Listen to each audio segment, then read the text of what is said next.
What's going on, everybody? Welcome back to the Real Bodybuilding Podcast. This is episode number 109, and I'm here with Mr. Zach Merkel. How are you, man? What's going on, Fouad? Great to finally be on. How are you, sir? I've been keeping an eye on you through Instagram and checking out your posts here and there, and lately you've been looking like a freak. So I thought I'd have you on and kind of introduce you to the bodybuilding world and let them know someone's coming. Yeah, I appreciate it, man. Kind of just been working hard in silence. You know, that's always been my thing. When I turned pro at USA's, you know, I kept that prep under wraps, and I released like one photo like 3 weeks out, you know, just to let everyone know I was jumping in. And, you know, it's been 2 years since I competed, and it's finally time to get back up there. So Chicago's the move. Yeah, I actually have been dieting strictly for like well over 20 weeks. I wanted to do Indy, didn't feel quite ready. Thought maybe Cali was the next, didn't feel quite ready, but I think I'm going to nail it for Chicago. So I'm excited. Yeah, well, you kind of showed up out of nowhere at the USA's because I think a lot of people had Nick Walker winning that show. And then you showed up and kind of upset everybody. Yeah, the hype was definitely surrounding Nick. I think you beat Nick, and Vincenzo was at that show too, right? Yeah, Vince, he was in the top 5. Brandon Barrows, I believe, got third. Yeah, my memory's a little foggy, but it was a good top 5 in that super heavy class. Yeah, it was a good show. Did you know, and I'm not trying to start any kind of rivalry or anything, but did you know, like, were you kind of chasing Nick? You knew the hype was behind him and you wanted to kind of like make sure you showed up and took over? That's a good question. You know, you can't ignore like the guys around you that are getting notoriety and getting attention.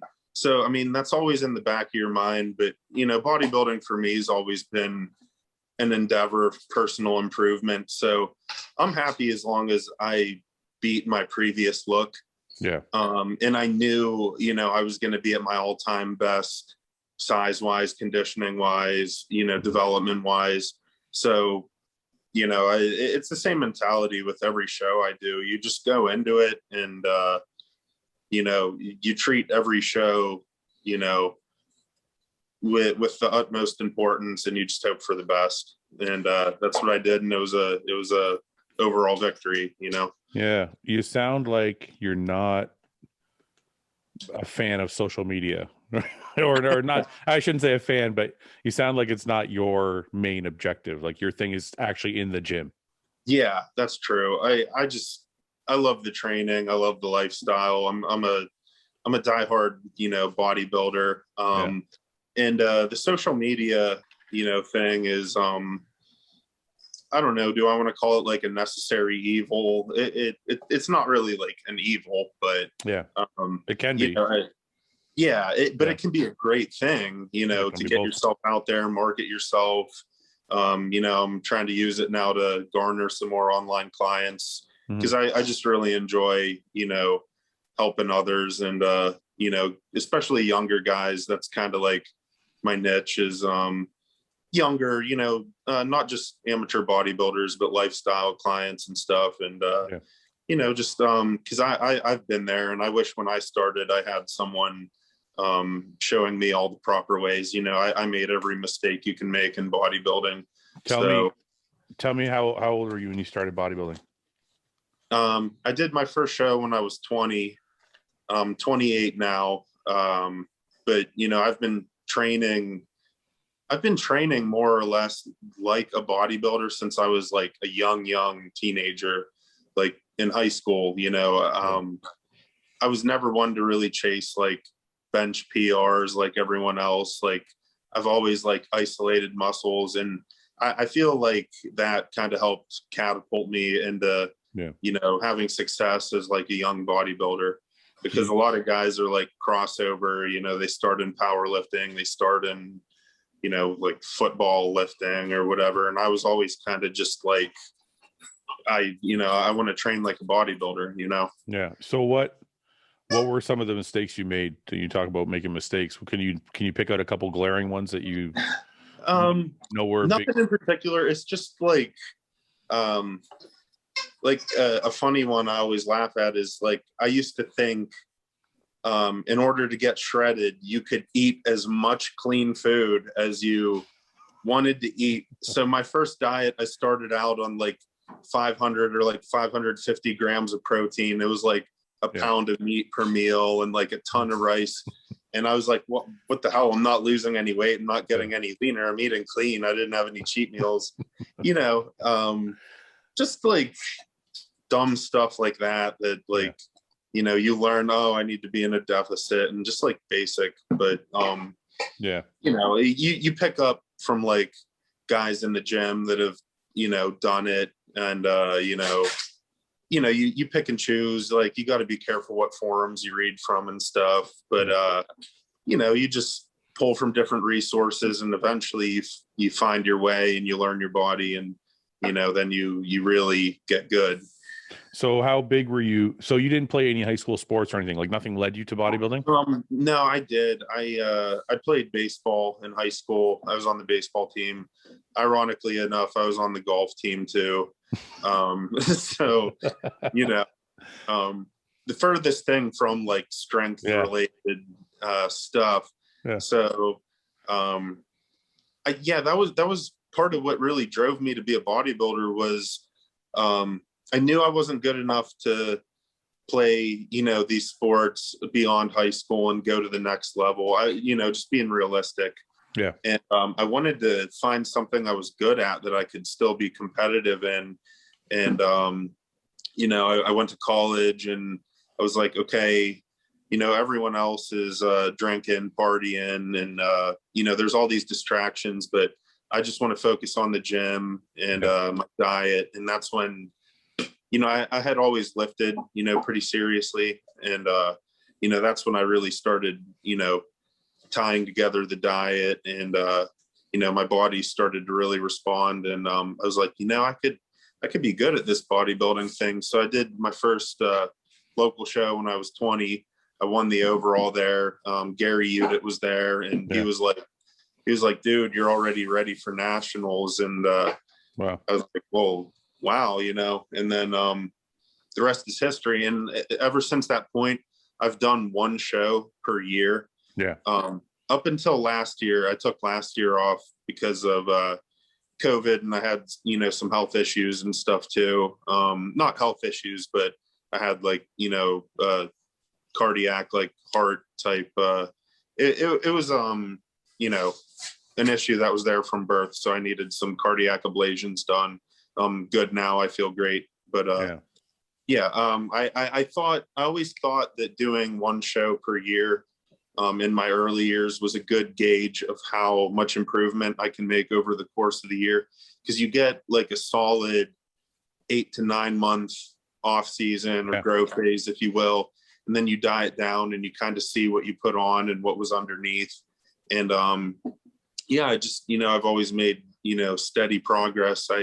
I didn't have like any one year where it was like, wow, like I blew up. That's kind of the way I did it. I did one show. I actually started the same time you did. I was 20 years old when I started. Yeah. And I did one show a year until I was 27 pretty much. And then I turned pro at 27. So kind of similar. What show did you turn pro at again? I won the Canadian Nationals. Canadian Nationals. Yeah. You went overall. Yeah. So I kind of have a similar timeline to yours. But can you still swing a golf club? I can. It's not pretty, but I'll go to like Top Golf and hit some balls or whatever. And can you still drive it? Like how far can you still drive a ball? Oh, I don't know. I could, if I hit it straight, I could probably like whack a ball like 250 yards or something. Obviously like the shoulder and the pec, like interference is, it's fun though. I still like to get out and do stuff like that. I think it's important to, as a bodybuilder, it's kind of like, it's your life, but I like to get out and hit some golf balls, go bowling, just do different Do stuff. something, yeah. Yeah. I want to show people kind of what we're talking about, why I'm laughing that you're still trying to hit golf balls, because it's ridiculous how big you are. For those of you who don't follow Zach, this is Zach Merkel's Instagram page, Merk Diesel. For those of you listening on audio, it's Merk Diesel, so MERK Diesel, all one word. Check him out on Instagram. So the first photo I go to, this is you how many days ago? Oh, that was like what, a week or two ago? It says June 2nd. So Yeah. so this is a little over almost 2 weeks ago. And you're how heavy here? 275, 280? Yeah, I was like 279 or 278 or something there. I'm a couple pounds down since that photo. I weighed in at like 275 this morning. You know, that's crazy, right? Like, how tall are you? How tall are you? I call myself 6 foot. I'm call myself. Yeah. What does that mean? You're 5'11"? Yeah, it means I'm like 5'11" and a half. Okay. So how tall was Dennis Wolf? Do you know? I don't know. I feel like when you look up bodybuilder heights on Google and stuff, you get all kinds of results. Like, yeah. I don't know why there's such a discrepancy. I think like bodybuilders lie about their height. That's why but I don't know how tall Dennis Wolf is. He's got to be like what, 6'1". I think he's like, I thought he was like 6'1" or something like that. The only reason I'm making the comparison is because you're another tall bodybuilder, like in the same.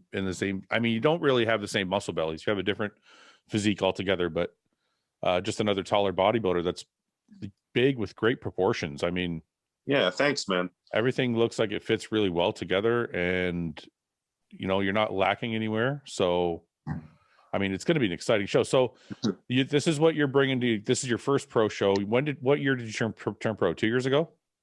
Yeah, 2019 USA's. So why the break for 2 years?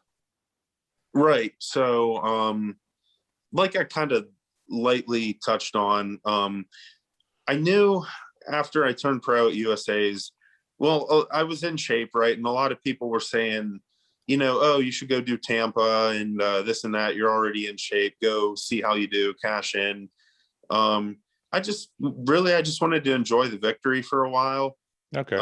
And kind of rebound and just, do what I've always done, like do a show and then pack it up for the year. And I know, that's a little different now and it changes when you turn pro, but I really just wanted to enjoy that victory. And, I wanted to do a show in 2020, but around Christmas time of 2019, I started getting these symptoms, right? I was getting like a racing heart rate, dizzy in the gym. So it turns out I was having cardiac arrhythmias, right? And I all I knew was I felt really off, just dizzy, nauseous. My heart would start pounding out of nowhere. It started in the gym, like during sets, and it progressed to the point to where I would just be sitting at home and I would start like, it would jump on me. So I finally decided to go to urgent care. They thought I had a blood clot in my lungs, so they sent me to the hospital. So I went to the ER. I, got in the hospital. They admitted me. I got in a room, kept me overnight, and then the next morning, I'm all hooked up, to the monitors and everything. And out of nowhere, my heart rate jumps from like a normal. Well, it was already elevated. It was like 90s or so. It jumps to 260 beats per minute. So the alarms go off, like the nurses rush into the room. They put the defibrillator pads on me and they're ready to, do cardioversion to shock me out of it. Yeah. They shot me up with something.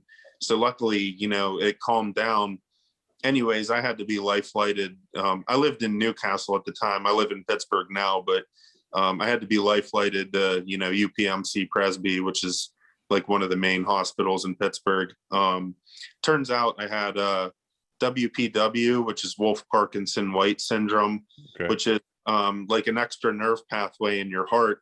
And, if you think of your heart rate as like riding a circle, it's a short circuit. And once it jumps on that shorter circuit, it goes extremely fast.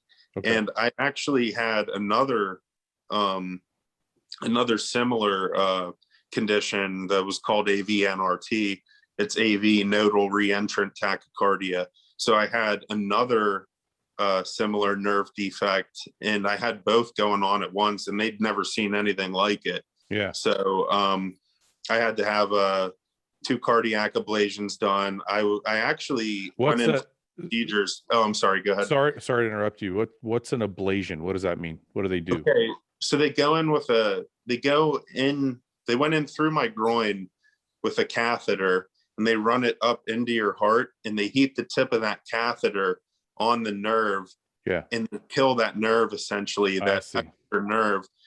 So then, your heart functions properly. Yeah. So then when that electrical circuit, comes to that split, it doesn't ride. That nerve's now dead. So it rides the normal circuit. But anyways, the procedure was just supposed to be a standard 2 or 3 hour long procedure. It turns out, like, I'm such a heavy guy, I was 290 pounds when I went under.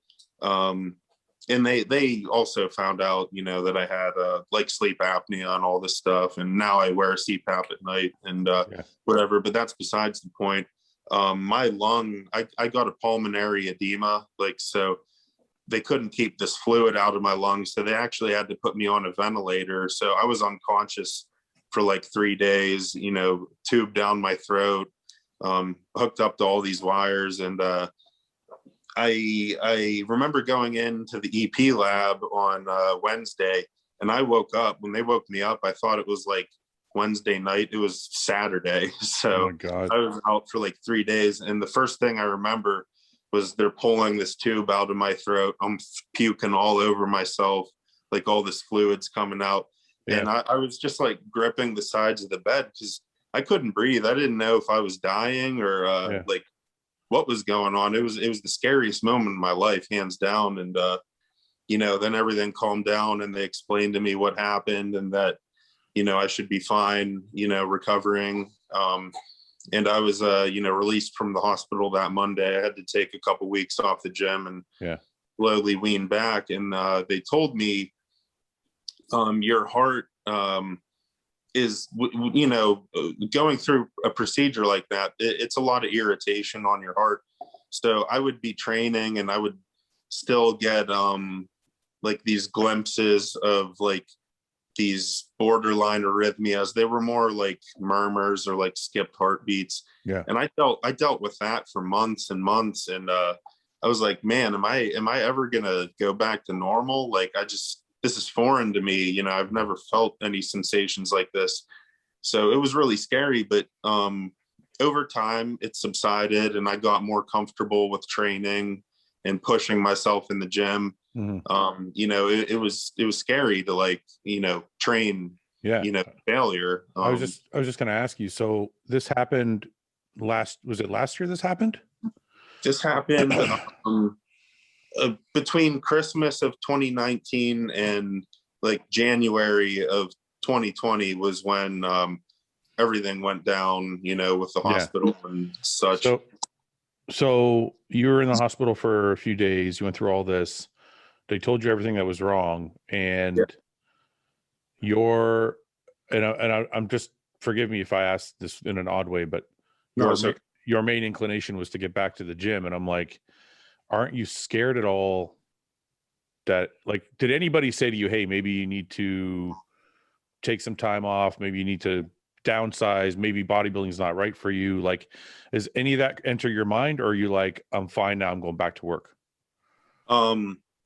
It was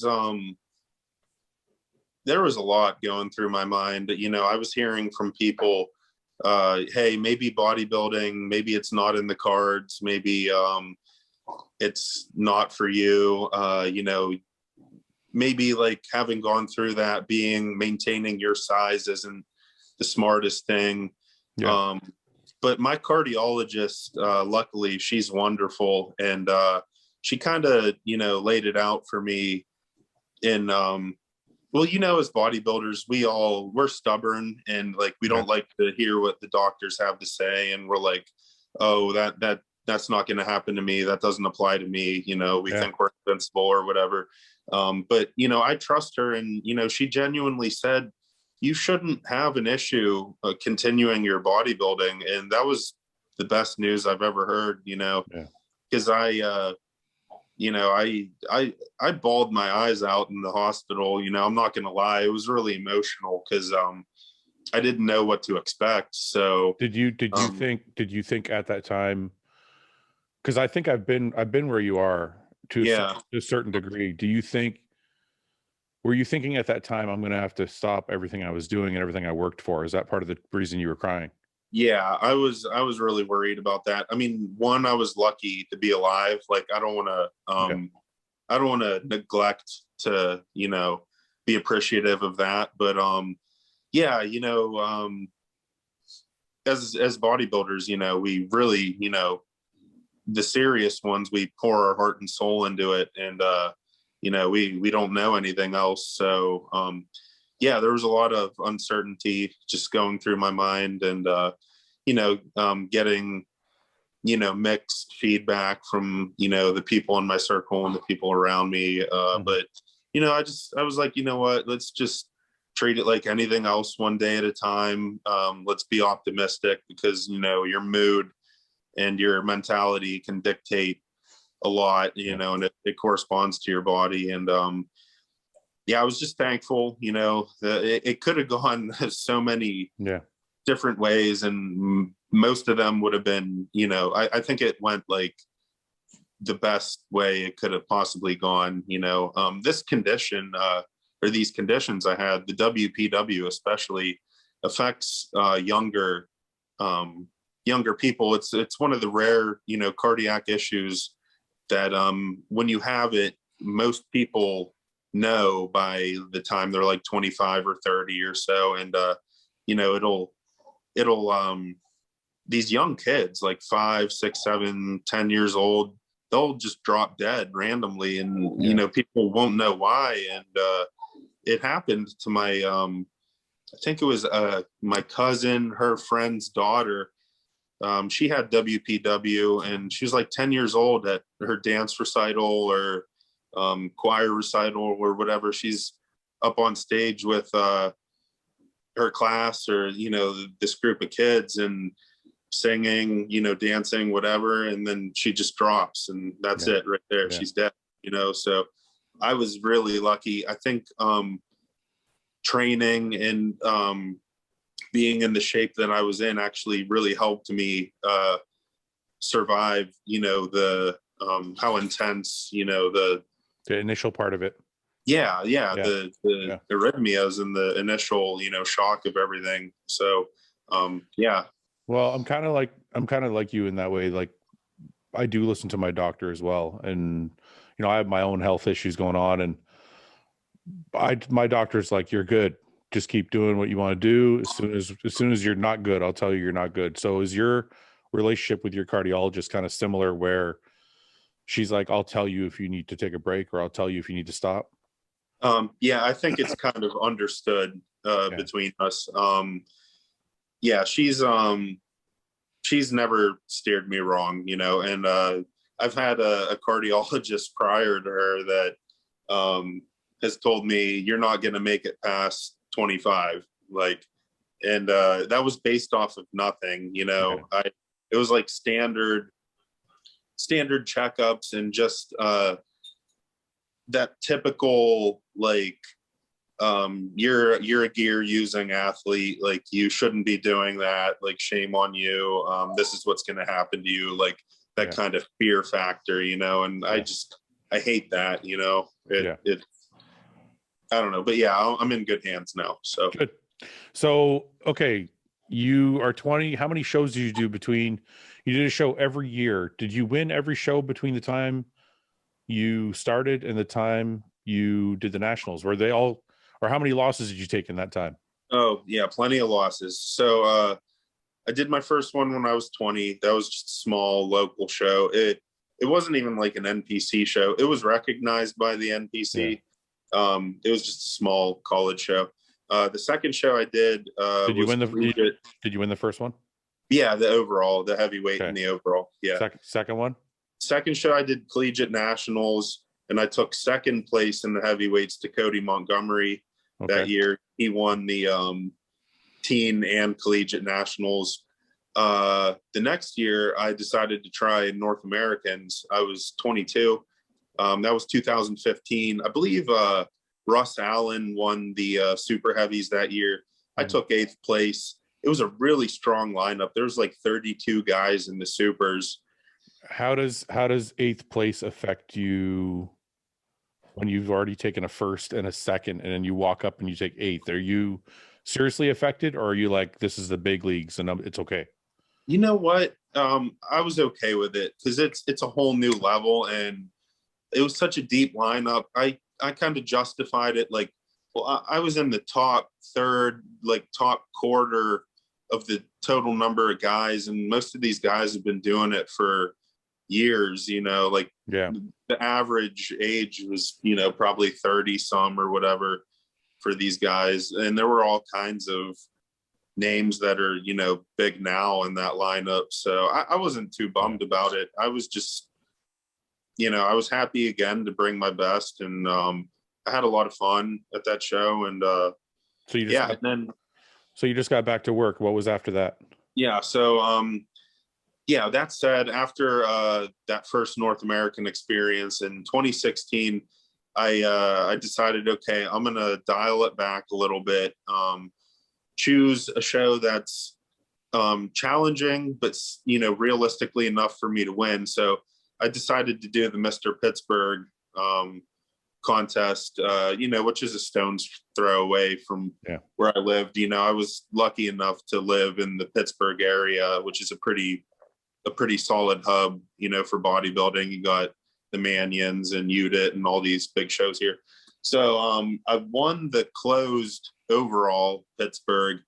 So I won the title of Mr. Pittsburgh, and I lost in the open heavyweights.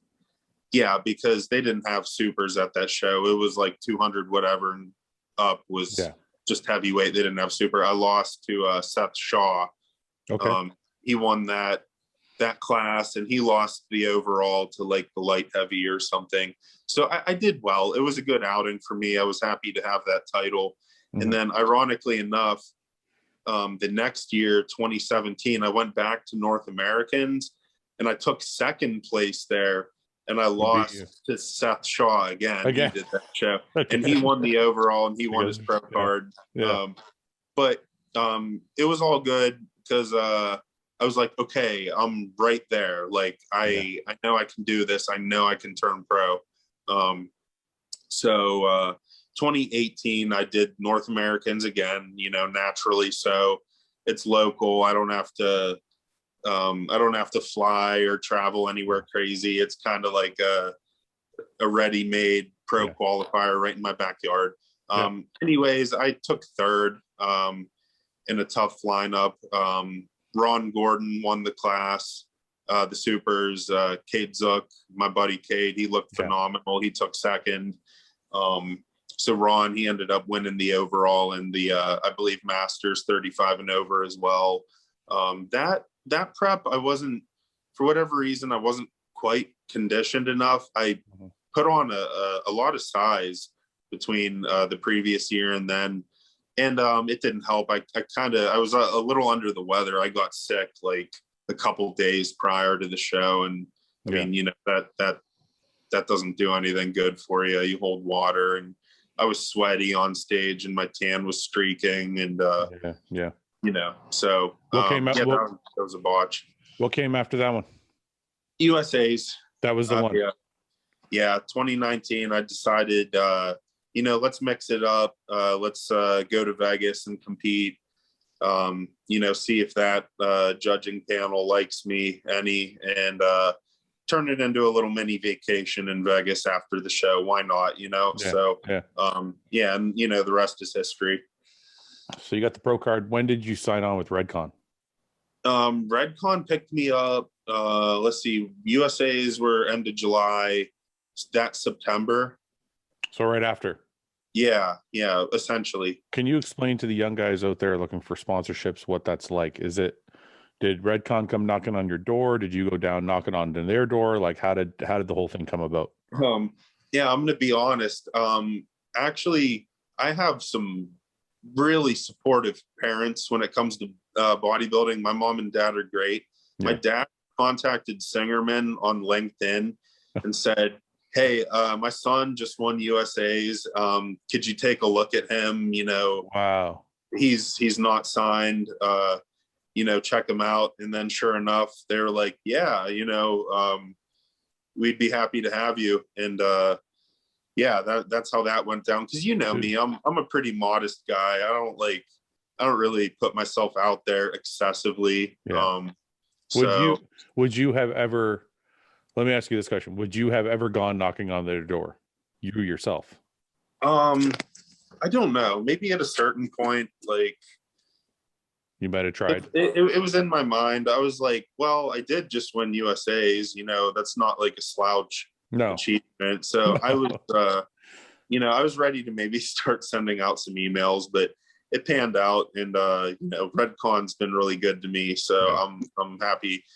I'm happy to be a part of the team. And actually, as soon as I got with them, MegaFit Meals contacted me. So I got with MegaFit. That one fell right into my lap. They sought me out. So and then Chic Sports.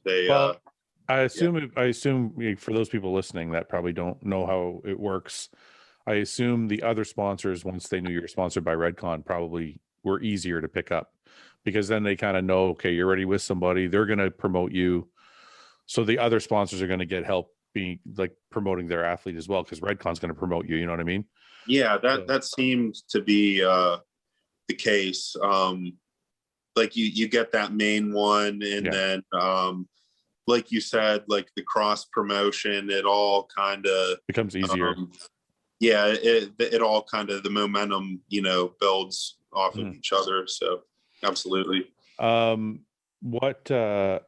many siblings do you have? Are you the only child, or do you have siblings? No, I'm the oldest. I have a younger brother and a younger sister. My brother's 21 now. My sister's 19. Were your mom and dad always? It's not very common for. It's funny because Nick Walker's parents are very supportive too, but aside from a couple people, parents are always either indifferent to it or they're against it. So have your parents always been on board from day one? Yeah, they love it. Like they're really, like full on. But at the same time, there's no pressure or anything. They're just supportive in that they'll support me no matter what I do, whether I want to be Mr. Olympia or I could walk away tomorrow and say, you know, I'm just not feeling it anymore, and they'd be just as happy for me. So you know, they're fantastic. And it's actually, you know, as I've competed and I've progressed, you know, they've learned more about it, and they actually get really excited, you know, about the sport. They're like, "Hey Zach, did you see so-and-so? They're looking good." And my mom will actually like critique me on like my progress photos and be like, "Hey, that, you know, that part of your rear double bicep looks a little thin there. Do you think you could like pack on some lower lats, or like what's going on with your adductors? Why aren't they like detailing properly?" And I'm like, so just tell you can't help but laugh, but it's great. Do you ever tell your mom, you're like, "I'm trying, man. I'm trying. I'm trying to do the things you're telling me. I'm trying. I swear." Yeah, I'm doing everything I can. Believe me. I'm crossing my T's and dotting my I's here.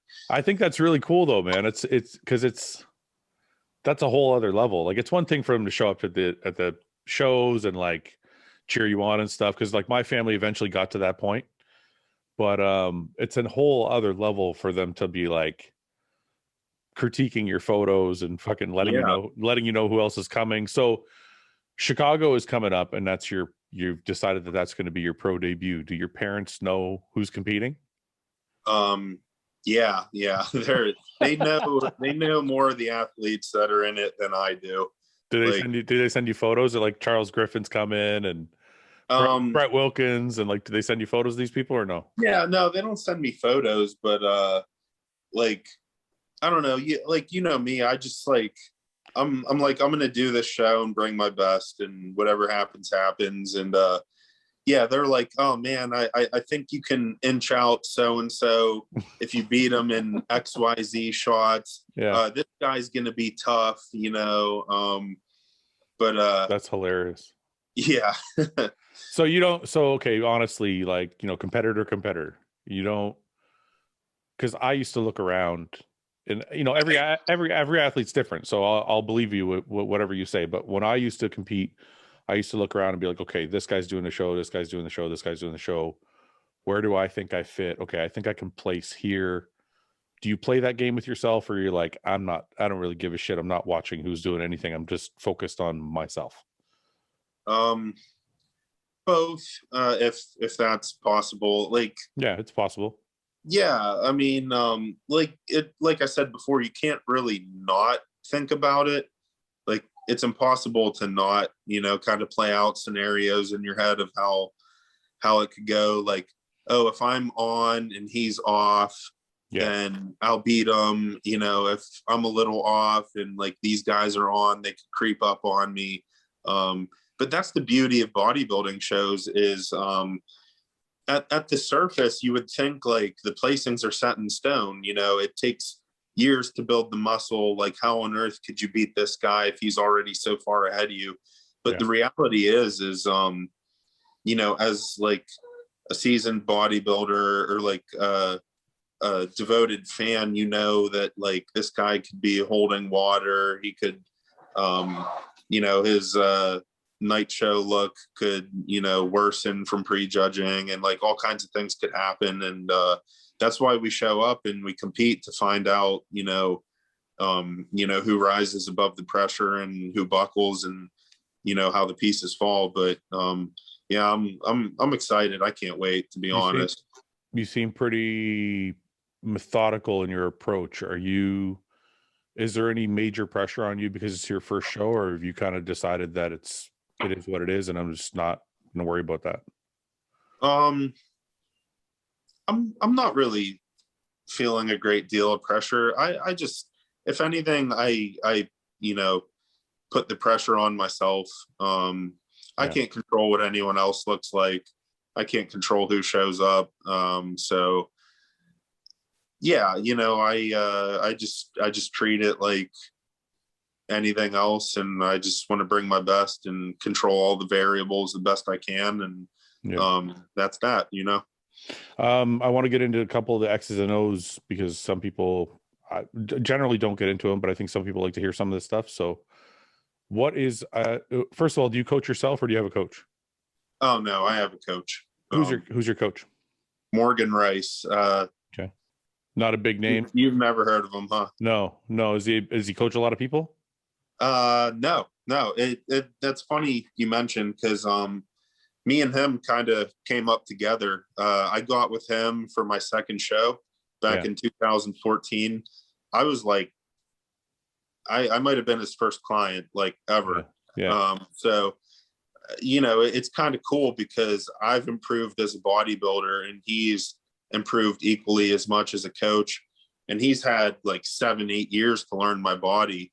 And, you know, we've made mistakes together. You know, we've tried this and that, experimented. And, you know, I think we're finally to the point to where, you know, he knows my body and I know what I'm comfortable with and what I'm not comfortable with. And it just works. But yeah, since then, in the past couple of years, he's picked up a couple pro cards. You know, he's turned some people pro, and he's done it all organically, you know, without, you know, like some of these coaches will grab a guy who's clearly on the verge of turning pro and they'll just, you know, chalk that one up on their resume. They'll put their name, attach their name to them. Yeah. Yeah. So, you know, Morgan has truly, you know, built me and a couple other guys from the ground up. And I think there's something to be said about that. Yeah. I think it's a really good story, man. You guys have been together from the beginning. It's interesting to me. It also goes a lot, like it goes to your mindset as well. that you never decided to go with a bigger name guy? Because a lot of guys, what happens is they get to a certain level and then they're like, okay, and this happened to me, so I'm not talking about anybody specifically. It's happened to many people, but you get to a certain level and you're like, okay, well, I think since I'm at this level, I need to go with this level coach. Yeah. You know what I mean? So people start to jump. They're like, okay, well, this guy got me to the nationals, but this guy will get me to the pros, and they kind of jump over to somebody new. So I think it says a lot that you kind of stuck with your coach and you guys have done it together. Absolutely. I agree. I mean, I've been offered free coaching from big name coaches numerous times. You know, I've turned all those offers down just because I don't know. I dig the loyalty, and he's my coach, and he's been a great friend to me, you know, through the years, and we just work well. You know, that wouldn't work well for a lot of people, like having your coach be one of your good friends. You know, a lot of people weren't that like truly objective like coach, but I don't know, I think it's a good story too, and it just works. And we're still, you know, I haven't competed in 2 years, but we're still coming off of a victory, and you know, I've put on a ton of size since then, and I'm dieting down well, so you know, things have been great. Yeah, you don't find it hard, like, because I agree with what you said. Like, some people find it's challenging when they blur the line between coach and friend. Like me and John Meadows started out as coach client, and we worked together for a few years. We became friends. It almost kind of blurred the line between like listening to this guy or listening to your friend, because you're like, is that my friend telling me what to do, or is that my coach telling me what to do? You know what I mean? So you can split them up.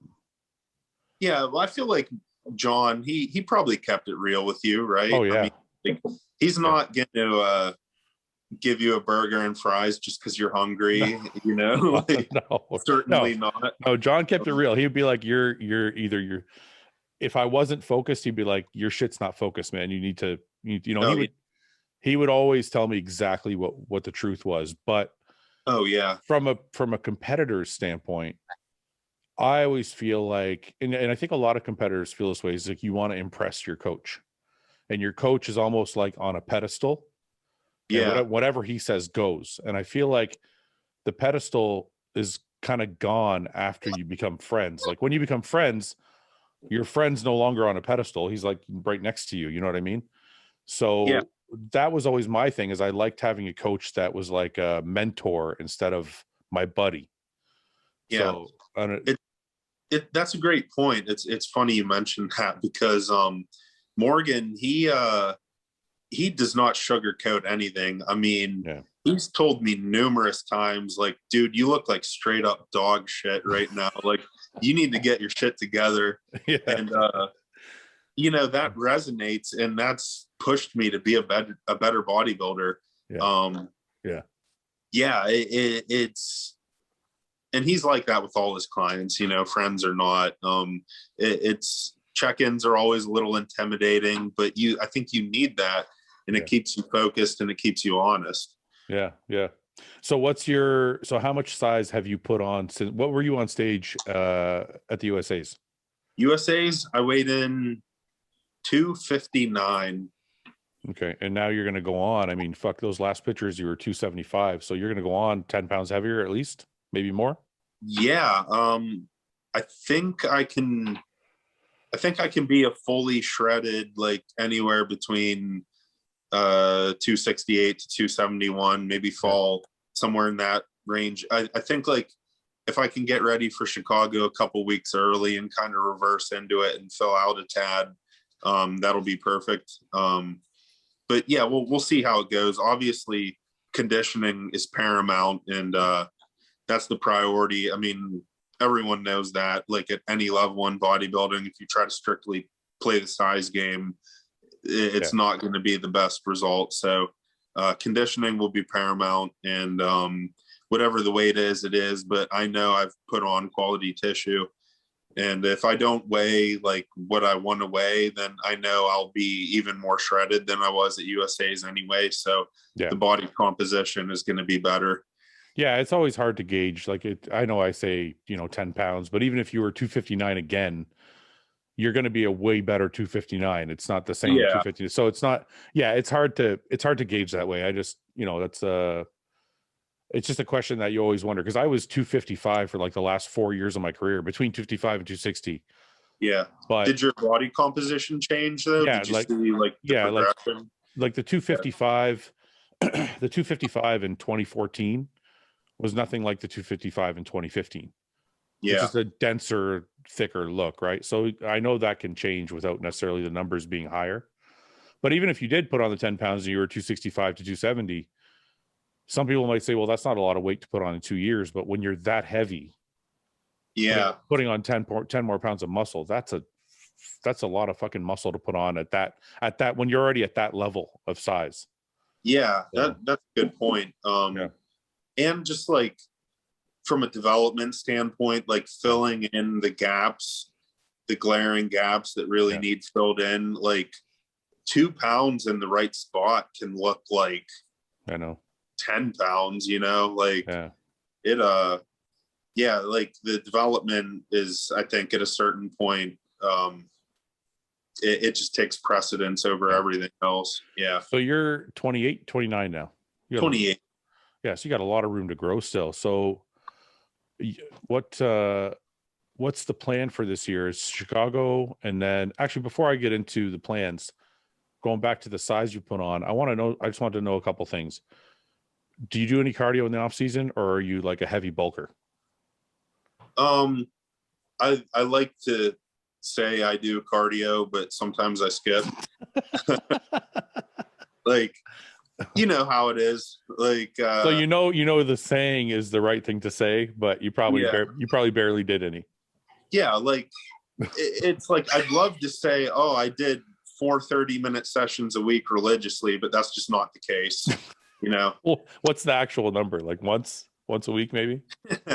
No, more than that. It's just a little inconsistent, but these are the things that as a pro now I'm striving to, tighten up my game on. Yeah. And just be more of a perfectionist.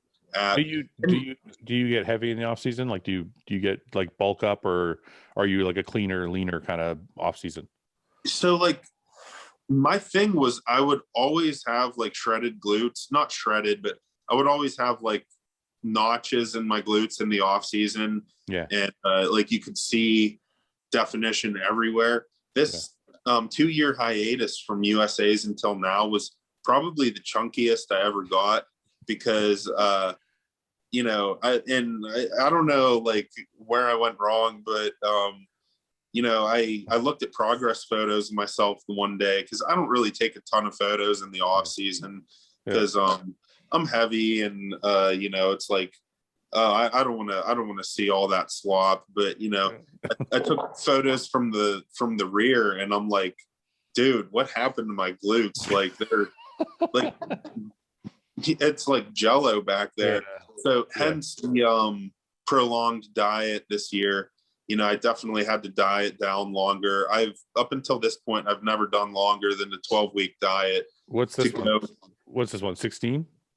Oh, no. But you were getting ready for New York, so that doesn't really count. Yeah, I was gonna do Indy and then maybe Cali. So I started dieting in February. Yeah. So I haven't eaten off plan since then. But like I said, prior to that, I hadn't done longer than 12 weeks. And when I say 12 weeks, I mean going from eating like a cheat meal every day just into all out, balls out, strict dieting, depletion. But I've hung in there and I feel good. And I had, a little deload phase here, because it was such a prolonged diet. So a couple weeks ago, I did a true deload from the gym. I increased the food. I let my body soak it up, and I really responded well. And now I feel refreshed, and I'm ready to finish this final leg of prep. Yeah, a lot of people, well, me mainly, would say that your heavy bulk in the off season is why you put on 10 pounds of muscle. So I if you didn't know, I'm a fan of extreme bulking, not extreme bulking to the point of like, getting completely fat and gross. Yeah. But like known to get puffy, you know what I mean? Known to get put on a little fluff in the off season. Yeah, absolutely. I like to eat. You like to eat, right? I like to, yes, I like to. Yeah. What? I mean, I've seen your like 20,000 calorie attempt. Yeah. Like, dude, that was hilarious. Like, I got closer than I thought. I did the math wrong. I think I got to like 17,500.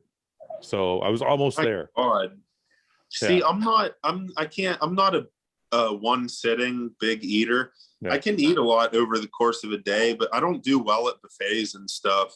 No, I get full quick. Like, there are guys that are way smaller than me that can eat twice as much in one sitting, but maybe that's because like my meals in the off season are so large. Like, they're like 125 to 150 grams of carbs per meal. okay. You know, That's on crazy. average. Yeah. So I was just going to ask you that. What's a standard meal look like? Like, what does a basic Zach Merkel off-season meal look like? Standard off-season meal, I'll probably get like 75 grams of my carbs in from white rice, something complex. The other 50 to 75 is usually something simple, like bagel, English muffins, maybe some banana or some fruit or something. Yeah. And then chicken or fish, as you can imagine, 8 to 9 ounces of chicken or fish with some fats, like a little bit of avocado or almonds or something. I'm big on red meat in the off season. Yeah. How many times a day are you doing red meat? Because I was like that when I was coming up too. In the off season, right? Yeah. Yeah. At least like once a day. Once a day, right? Yeah, I like lean ground beef or sirloin or some filet or something. Yeah. And actually on prep, I've kept a 96.4 beef meal in most of the time. So I always felt like my performance was better if I had at least one steak meal a day. And in the off seasons, for most of my career coming up, I would do 2 steak meals a day because I always just felt like I grew better when I had red meat in my diet. Yeah, I agree. I love red meat. I like eating lamb too. Lamb is really popular where I'm from. I mean, you have like a Syrian heritage, Lebanese, Lebanese. Yeah, Lebanese. That's my favorite food in the world is Lebanese food. Lamb's really fatty though. That's the only reason. It is. Yeah. But it's so good. So you're doing a lot of everything. I mean, you got, like you said, because a lot of the guys I've been talking to lately are doing like, if they do the 100 to 150 grams of carbs per meal, they're usually very low in fat. But you seem like you're doing the high carbs, pretty moderate fats, and 8 to 9 ounces of protein cooked is pretty significant as well. So yeah, you're just high on everything. Just pile it on. Why not? When it comes to diet, are you switching to the traditional bodybuilding diet of like, do you do a lot of fish, or are you still leaving like the chicken and steak in? I know you said you're trying to do the beef once a day, but other than that, I use chicken tenderloin and tilapia pretty much interchangeably. Okay. There's like some people will do 2 fish meals, 2 chicken meals, 2 egg white meals, whatever. Yeah. My breakfast, the protein source is always just whey isolate, and I'll have like 1 whole egg, and then if there's carbs in it that day, it's like oatmeal. But yeah, I use chicken and fish interchangeably for the other 4 or 5 meals. Yeah. I use avocado for my fats. If the avocados aren't ripe or whatever, I'll settle for almonds. But I really love my avocado. It does make things easier to eat, especially you mash it into your rice. Yeah. Or I'll take a bite of that with like my chicken, and it just makes it much more palatable. Yeah. What are your carbs at when you're 279 pounds? Like, or 75 pounds? Are you still like, how low are your carbs getting right now?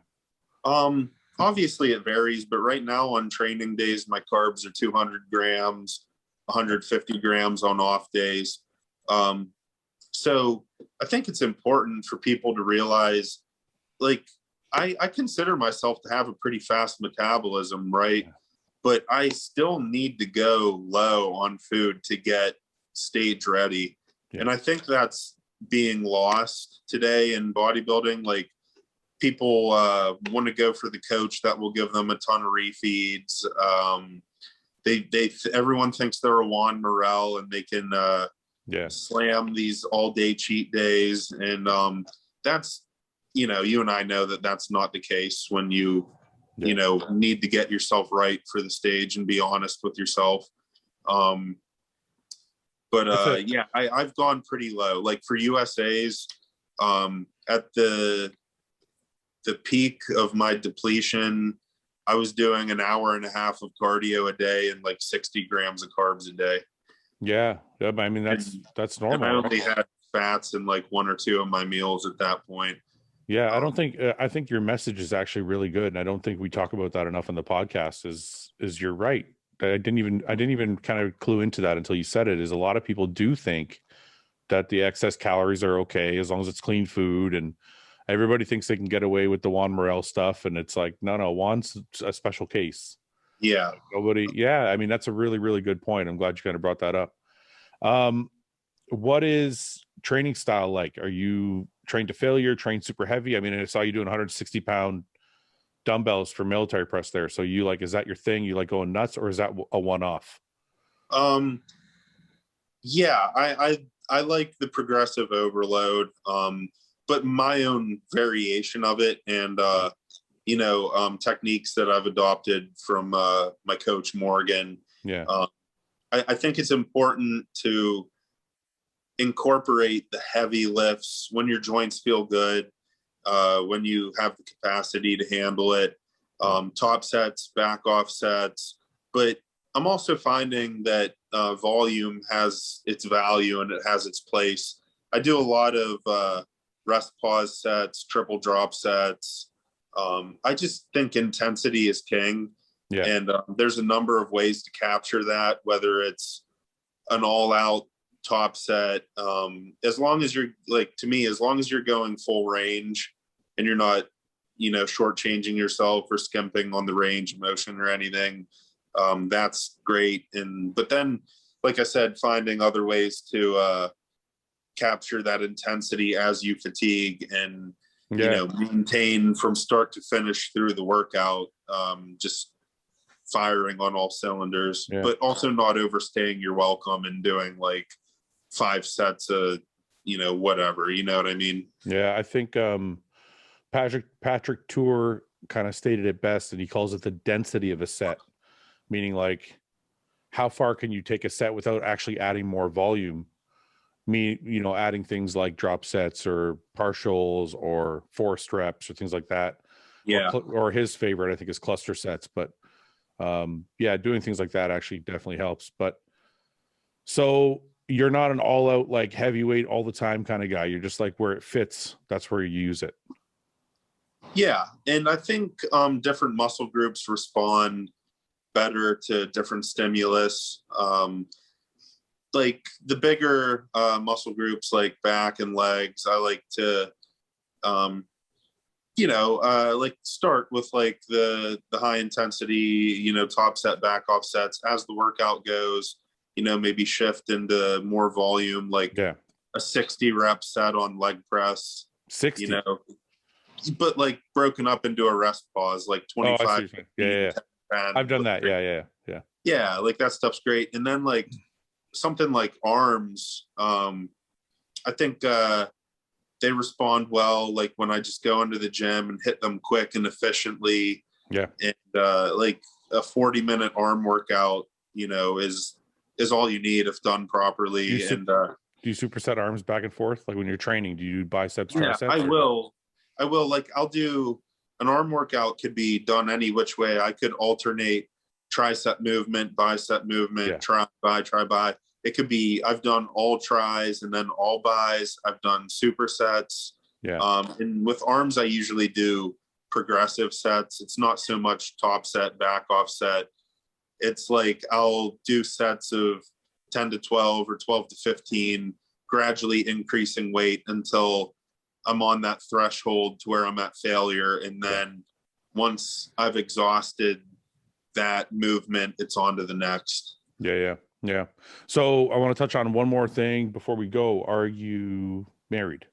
Are you in a relationship or are you married? I'm not married. I am happily in a relationship. How long have you been with your girlfriend? I've been dating my girlfriend Ava for about a year now, and she's wonderful. She's my training partner. Really? I don't know if I have any recent videos up on my Instagram. I put stories up all the time. Oh, you know what? I didn't even notice. She's the one spotting you on the shoulder press. Yeah. 1 second here. So she's your training partner. Look at that. Yeah. That's awesome. 160s with your girl spotting you. That's confidence. Yeah, and she's actually been dieting right alongside with me this whole time. She helps me prep my meals, but we do everything together. We do a lot for each other, and she's not competed yet, but mark my words, when she does, she's gonna kill it in the women's physique division. Like, she's crazy strong. She has all this dense muscle. So once she peels away the layers, she's going to be dangerous on stage. Is your coach coaching her? Yeah. Yeah. She just linked up with him. How long ago? She's right over here. She's here. Yeah. You want to say hi? She can. Yeah. You're going to say hi to Fouad. Hey, how's it going? Welcome to the show. Is there ever any conflicts when you're both like getting ready, or she hasn't got ready yet, but has there been any like, Zach, you're an asshole, you're dieting, you need to calm down kind of moments, or are you guys like pretty good? But not like nothing toxic, like it's dieting's rough, because you lack that, like, the ability to go out and have like a nice dinner out, and we do a lot. We get creative, we come up with a lot of cool date ideas where we pack our meals and we go out for the day and enjoy ourselves. But like, what can you give me some ideas? Because my fucking wife is like, we don't ever do shit. All you do is go train. And I'm like, because my go-to is like, okay, let's go to dinner. Like, that's my go-to, right? But like, give me a cool, like, what's a cool idea that something you guys did together that I can take my wife and tell her it was my idea. All right, let me think. I put you on the spot. Because like, food is like, I know. Food is like, it ties everything together, so it's tough. But we go to the movies a lot. We sneak in our prep meals. We'll go like bowling, mini golfing. We'll go to like an arcade, like a Dave and Buster's type. I would do that. I don't know if my wife would be up for the arcade, but I would fucking do that for sure. That sounds like fun. Top golf. We were gonna go to the casino just to piss around a little bit, but last night ended up just playing around on like one of those casino apps, and we had a lot of fun just at home. So you guys are, let me ask you this, and I'm asking you because me and my wife are like, we're probably best friends. Like, we're together all the time. We're both homebodies and shit too. So that's us too. Is that kind of how you guys are? Oh yeah. Yeah. Yeah. So you kind of don't hang around with a lot of other people. You have other friends, but you kind of like, you're with each other more than anything. Absolutely. Yeah. I think it's great. I think it's important that you can actually do shit with each other that you like going to the arcade and stuff. That sounds like fun. You bring your food and all that to all these places, Tupperwares? Yeah, I mean, we have to, because if it, like, you can try to eat a meal and then run out and be like, well, I got to be back in 3 hours, but that never works out. Traffic. Dude, it never. I do that all the time. I'm like, I'll shower, I'll get ready to go wherever I'm going, and then I'll have whatever meal I'm going to eat, and then I'll leave the house. Okay, I got 2 or 3 hours. And I never, ever end up back. It always ruins the trip. Yeah. Because the whole time I'm just trying to worry about getting back to have my next meal. Right. And then, like, you can't enjoy yourself because in the back of your mind, you're like, all right, what time is it? If I hit traffic, I got to leave in half an hour. It puts all this pressure on. So you're better off safe than sorry. Just pack your food and have it ready to go. Take some of the pressure off. I'll take your advice from now on. I'm going to start packing my meals. Yeah. Smart. All right, so Chicago, man, that's the thing. And then what's the year look like after that? Is there something after Chicago, or you're like, I just want to get one down and then shut it down? You know what? Seeing as I've, had my sights set on this show, that show, and now I finally landed on Chicago. If it's a good result at Chicago, but it's not a victory, I think I'm going to shut it down because I have been depleting and in a deficit for so long. Yeah. I'm just, mentally pretty fried, but I think if I win, that'll spark a flame and I can push, of course. I'll be like, okay, I can push to the Olympia, some people dream about that their whole lives and never get anywhere close to it, so I feel like it'd be a little disrespectful to, brush that off. But I genuinely just want to bring my best to this show, see what I'm made of. That's my primary objective. And then, it's like anything else. Take it one day at a time. We'll see how I feel, when the dust settles. Well, let me give you some old man advice, just in case nobody else has. I did the Olympia once. I qualified 4 other times. Okay. Yeah. I never went back after the first time. It was the first time you qualified, and then you never went back. My first year competing, I qualified. Second year competing as a pro, I qualified for the Olympia. And I went to the Olympia, and then I qualified 4 more times after that, but never went. Wow. So, what was your reasoning? They're all stupid fucking reasons. It doesn't really matter. I'm just going to listen. I'll be honest with you. They're looking back at them now. If somebody said to me, do you have any regrets of your bodybuilding career? It would just be that I didn't go to those qualifications. I didn't go because this is the thing. It doesn't matter where you place. It does. But I mean, at the same time, when you're done your career, you can say, I could have said I did the Olympia 5 times. It's a nice thing to it's a nice feather to have in your cap kind of thing. Like I'm a 5-time Olympian.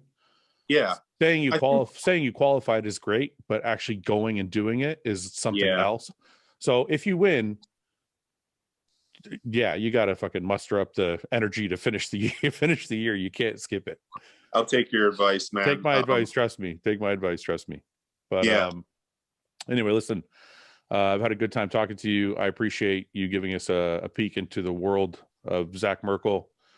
How many weeks to the show now? How many weeks to Chicago? 6 now. 6 out. 6. All right. Well, hopefully people are going to be following you along now for the next 6 weeks. And we'll keep an eye, man, and see how things go. Yeah, I can't thank you enough for having me on, man. I feel like it's been long overdue. And I just want to give you, my most sincere thank you for, letting me on and letting me, letting everyone into my world and see what's going on. It's my pleasure, dude. Thank you so much. We'll keep an eye on you in the next 6 weeks, and hopefully the best happens for you, man. Get that qualification and go from there.